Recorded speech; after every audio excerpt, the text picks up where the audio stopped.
The lawyer's voice was measured, impersonal. Mr. Bennett has requested that all future correspondence go through our office. He's transferred his holdings and closed all shared financial accounts. A restraining order has also been filed. I sat there unraveling while David, somewhere far from me, was only just getting started. At work, the atmosphere shifted noticeably. The air felt heavy, glances darted away, and conversations fell silent when I entered a room. Then came the email from Human Resources. Subject: meeting scheduled at 1:00 p.m. to discuss your conduct. My stomach twisted. In the conference room, my manager and the HR representative waited with a thick binder resting between them. Inside were printed emails, photographs, and anonymous reports, all linked to my affair. The HR rep's voice was even, but sharp. These submissions came through our company's ethics hotline. Effective immediately. You're on administrative leave pending formal review. What I thought was my private shame had now bled into every corner of my life. And David, he still hadn't spoken a single word to me.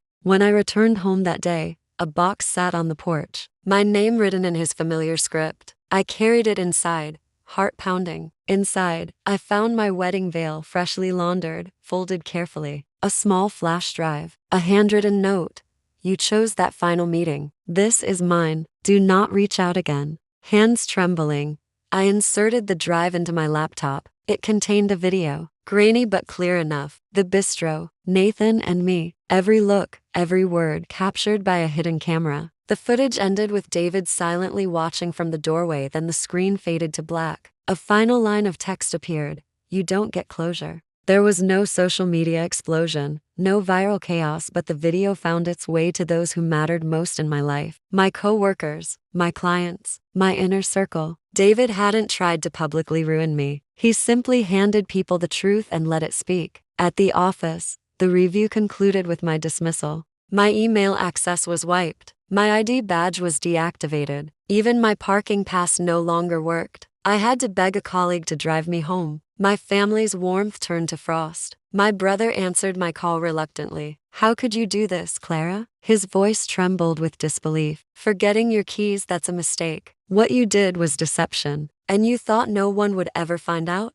My parents were worse. My mother, who once cried happy tears during my vows, refused to pick up. My father sent one message: you broke him. Now you're breaking the rest of us. Then I discovered a discreet video floating around online. My face was blurred, but anyone who knew me would recognize the mannerisms. A voiceover, not David's, but clearly repeating his words. You don't need chaos to make an impact. You don't need revenge to find peace. Just step back and let them collapse under the weight of their own decisions. Now, I live in a suffocating apartment, the walls too thin, the air reeking of mold. I clear tables at a dingy cafe, scraping by on instant noodles and borrowed time. David's absence doesn't haunt me because I want him back, but because he orchestrated a fall I never saw coming. He didn't destroy me with shouting or accusations. He let me crumble beneath my own lies. I didn't even know it was Wednesday until my neighbor's radio buzzed through the wall: traffic updates, weather alerts, a promo for a meditation app.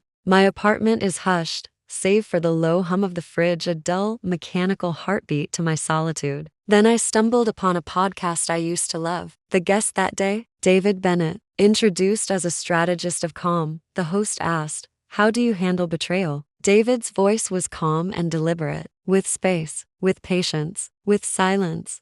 The host chuckled awkwardly. "That sounds brutal." David responded without emotion. "It's not cruel, it's effective."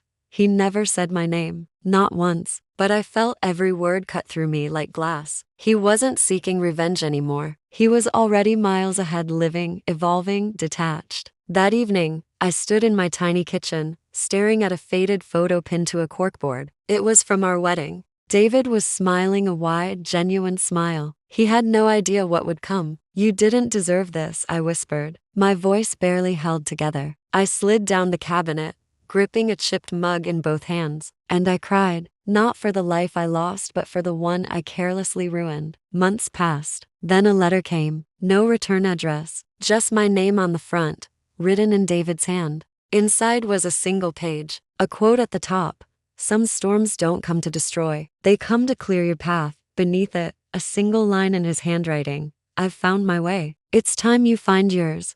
No signature, no anger, only the quiet end. I don't search for him anymore. I don't ask around. Don't scroll through mutual friends' profiles. I've stopped hoping for a random run-in. David's vengeance wasn't loud or cruel. It came in silence. And in that silence, I finally heard what I'd been trying to avoid for years. He didn't spare me from pain, he left me to carry it.